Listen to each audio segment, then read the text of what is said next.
Presley. You ain't nothing but a hound dog. What can I say? This guy's a legend, the king of rock and roll, the master of the hip jive. The songs that he created are still loved to this day and will stand the test of time, making movies that were a bit and the inventor of the peanut butter, banana, and bacon sandwich.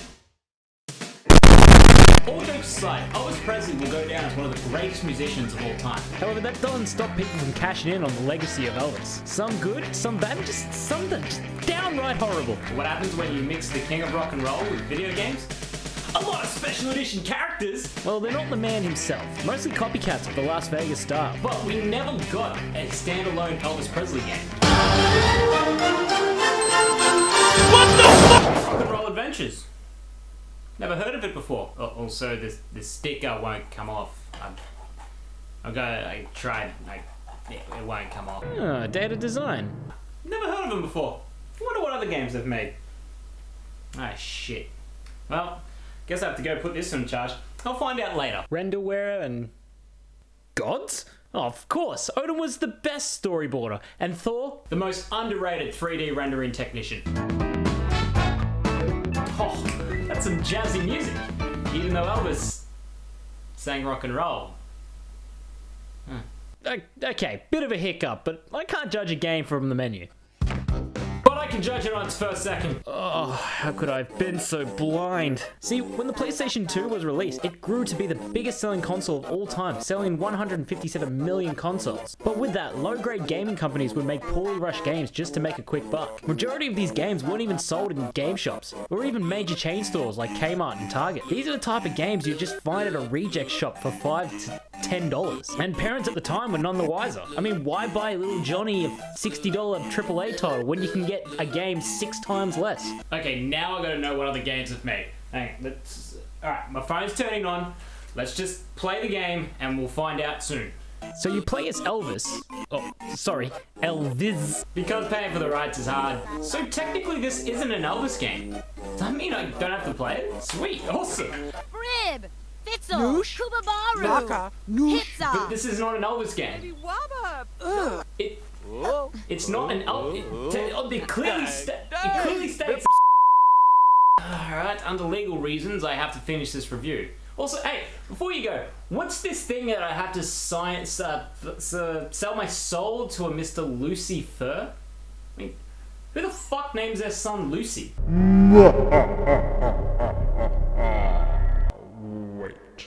Okay, so you play as Elvis.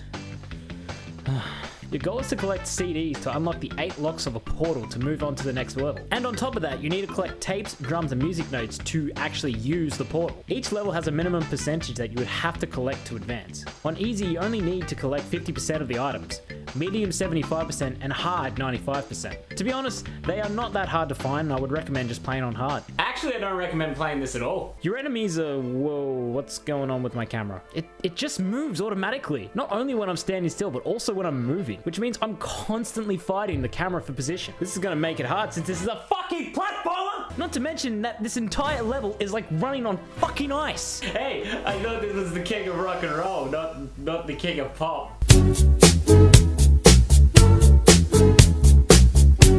So when you jump onto the tiny platform, you overshoot it because you can't see, and you panic, and then you quickly slide off on the other end. Call it that again, because I just found the fucking Holy Grail.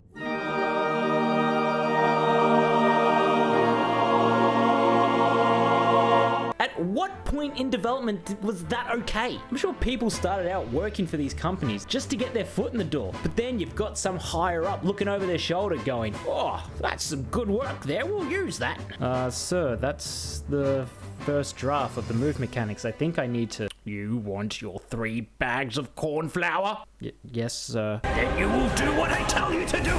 Okay, I need to find out what other games this company's made. Ah, fuck. No fucking reception. Okay, now that I'm waiting for my Wi-Fi to turn on, let's see what else is in this game. The level textures are just cheap and bland, not very memorable at all. But I will give this game credit because they did put a lot of thought in the layout. It does have a certain challenge to each level. However, Elvis moves way too quickly. Combined with the close-up camera angle, it makes it very hard to judge certain jumps. And if you miss certain jumps, it can and will send you a long way back. G'day, my name's Richard, but you can call me Dick. And I'm the backtracker. It comes to my attention that this game based, and I say loosely, based on Elvis Presley. Why is music your enemy? Your enemies are hi-hats, Tommy drums, and cassette players. Like, why? You can defeat them by using your guitar as a melee weapon, as well as a really cool laser. But to be honest, enemies are pretty hard to defeat up close, so I just kept spamming the laser. It got to a point where my laser was so powerful, it just became a homing missile. When you defeat an enemy, they drop hearts. It's just a standard health pickup that you would just find in any other game. And would you look at that? I've got 10 hearts. Can't be too safe. Let's kill some more enemies.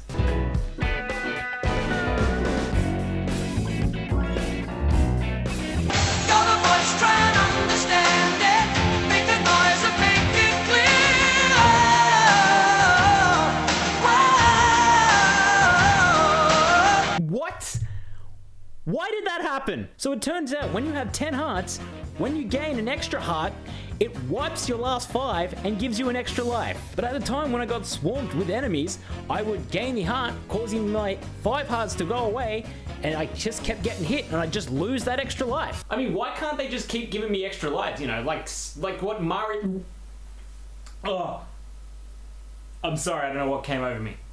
For some reason, I tried to compare this game to Super Mario. Oh, that's never gonna happen again. Oh, finally!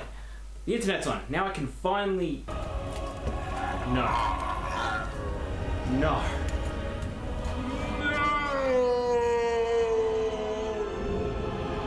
Oh, I should have known. I should have known. Game is just a carbon copy of 2 other games, Ninja Bread Man and Myth Maker, Trixie and Toyland. But I guess they didn't learn the mistake because Rock'n'Roll Venture was made 3 years after. They're all the same. You just collect 8 important things and then you just go through the portal. There may be a few changes in level designs, but it just feels exactly the same. Look, I'm gonna be honest. I'm determined to finish this game, so I don't know how many levels there are, but let's just keep playing.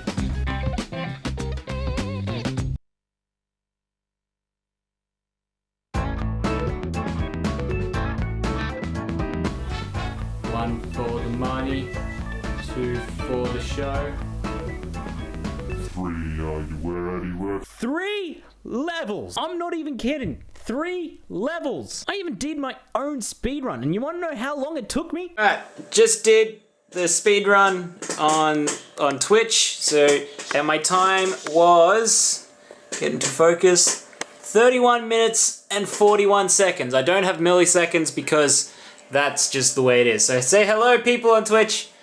But yeah, that's how that is just my speedrun, and I just did it sort of really quickly. So yeah, like every other game, it was made on different platforms, and well, the Wii suffered the same fate. But who knows?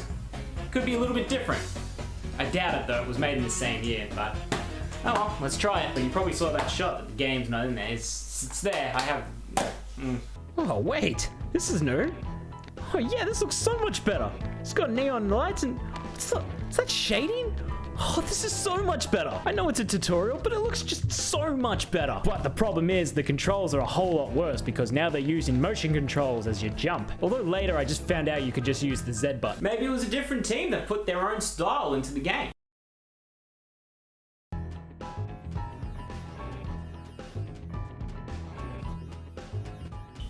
It's all the same. Not a single change in level design. The enemies are the same. The collectibles are the same. I will give the Wii version credit. It did fix the level so it didn't feel like I was walking on ice. I'm optimistic. They may have fixed the heart meter.